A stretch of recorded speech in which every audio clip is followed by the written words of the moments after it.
Primero, entre el 1 de diciembre de 1988 y el 30 de noviembre de 2018, México vivió un periodo caracterizado por la concentración desmesurada de la riqueza, quebrantos monumentales al erario, privatización de los bienes públicos, corrupción generalizada, procesos electorales viciados y prácticas gubernamentales que desembocaron en un crecimiento descontrolado de la violencia, la inseguridad pública, la violación masiva de derechos humanos, la impunidad como norma y el quebrantamiento del Estado de Derecho en extensas zonas del territorio nacional. Esa etapa trágica de la vida del país se denomina periodo neoliberal o neoporfirista. Segundo, los males señalados en el párrafo anterior no ocurrieron de manera fortuita, sino que fueron consecuencia de la aplicación durante 5 sexenios de un modelo político y económico elitista, antidemocrático, antinacional y antipopular. Las más altas esferas del poder público y específicamente quienes ejercieron la titularidad del Poder Ejecutivo dieron fe en innumerables ocasiones, tanto de palabra como en los hechos, de su adhesión a las políticas privatizadoras, su determinación de privilegiar a los grandes poderes económicos y de su empecinamiento en estrategias de seguridad violentas, inhumanas y contraproducentes. En suma, los desastres humanos, sociales y nacionales sufridos por el país durante esos 30 años fueron resultado de una suma de actos voluntarios y racionales por parte de quienes lo gobernaron en ese lapso. Tercero, el neoliberalismo gobernante se tradujo en la pérdida de centenares de miles de vidas, en decenas de miles de desapariciones, en la conculcación de derechos políticos y sociales, en el crecimiento de la pobreza, la desigualdad, la marginación, la informalidad y la descomposición social, en el deterioro sostenido de los sistemas públicos de salud y educación, en la desprotección de millones de jóvenes y adultos mayores, en el acoso depredador en contra de las comunidades indígenas, en un pronunciado deterioro de las instituciones,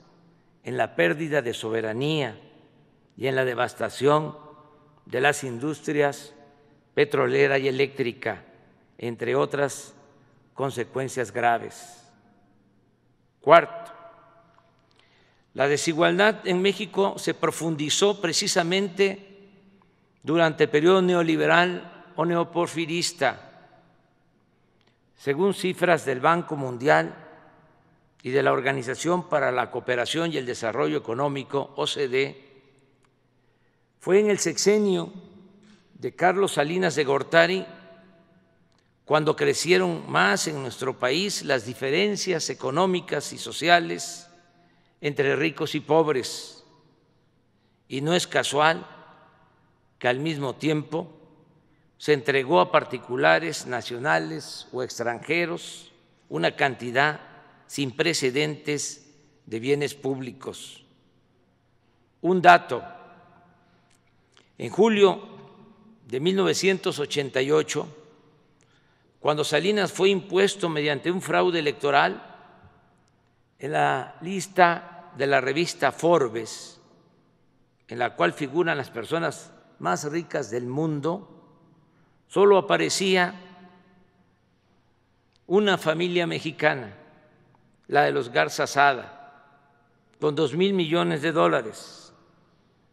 Pero al finalizar aquel sexenio, ya estaban incorporados a ese listado otros 24 mexicanos que poseían en conjunto más de 44,000 millones de dólares. Casi todos ellos habían sido beneficiados con empresas, minas y bancos que antes eran propiedad de los mexicanos. Luego de estar colocado en 1988 en el lugar 26 entre los países del mundo con más multimillonarios, en 1994 México escaló al cuarto sitio, solo por debajo de Estados Unidos, Japón y Alemania. Quinto, el presidente Ernesto Zedillo continuó las políticas privatizadoras de su antecesor y las llevó hasta sus últimas consecuencias. Privatizó bienes nacionales como los ferrocarriles, pero además adjudicó al conjunto de los mexicanos deudas privadas por un monto de 552,000 millones de pesos en el marco del llamado rescate bancario de 1998. A la fecha, aunque el país ha pagado a los bancos 700,000 millones de pesos por bonos del FOAPROA, esa deuda pública asciende a cerca de 2 billones y no terminará de saldarse sino hasta el año 2070. Sexto, Vicente Fox Quesada llegó a Los Pinos como resultado del anhelo social de alcanzar la democracia y la alternancia. Sin embargo, cuando se acercaba el final de su gestión, intervino indebida e ilegalmente en el proceso electoral a fin de impedir el triunfo de la oposición. Tal intromisión no solo fue reconocida en el fallo con el que el Tribunal Electoral del Poder Judicial de la Federación legalizó el turbio proceso electoral de 2006, sino que el propio Fox, quien al año siguiente, en una entrevista con Telemundo, admitió, cito, que era importante detener a López Obrador, y en 2010 se jactó, cito, de haber cargado los dados del proceso electoral. De esa forma traicionó el mandato democrático al que se debía y los principios mismos de la democracia.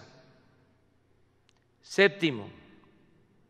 desde el inicio de su sexenio, Felipe Calderón Hinojosa embarcó al país en una estrategia militar supuestamente orientada a combatir el narcotráfico, que exacerbó la violencia y multiplicó las zonas del territorio nacional bajo control de las bandas delictivas, pese a las innumerables y conocidas advertencias de que tal política habría de resultar contraproducente y terriblemente costosa para México. Lo más grave, colaboradores suyos y periodistas independientes le señalaron los indicios de que su secretario de Seguridad Pública, Genaro García Luna, era cómplice de una de las facciones del narcotráfico, pero el gobernante no hizo absolutamente nada. A la luz de la detención y el enjuiciamiento de García Luna en Estados Unidos, la actitud de Calderón solo puede explicarse como fruto de una extremada irresponsabilidad o de complicidad activa o pasiva con la delincuencia organizada. Octavo, la irrupción de grandes cantidades de dinero de procedencia desconocida en la campaña presidencial de Enrique Peña Nieto fue señalada desde 2012 sin que ello tuviera consecuencias legales o llevara al Tribunal Electoral a anular la elección, como en ese tiempo desde la oposición formalmente lo exigimos. Sin embargo, declaraciones recientes de Emilio Lozoya Austin, director general de Pemex durante el sexenio de Peña Nieto, han permitido documentar que parte de ese dinero provino de sobornos anticipados de la empresa Odebrecht. Por otra parte, los señalamientos de Lozoya apuntan a la presunta complicidad de Peña Nieto en las cuantiosas sumas de dinero que se entregaron a legisladores del PAN para obtener los votos y la aprobación de la llamada reforma energética, así como en la compra fraudulenta de la planta de fertilizantes agronitrogenados, operación que causó al erario un quebranto superior a $200 millones.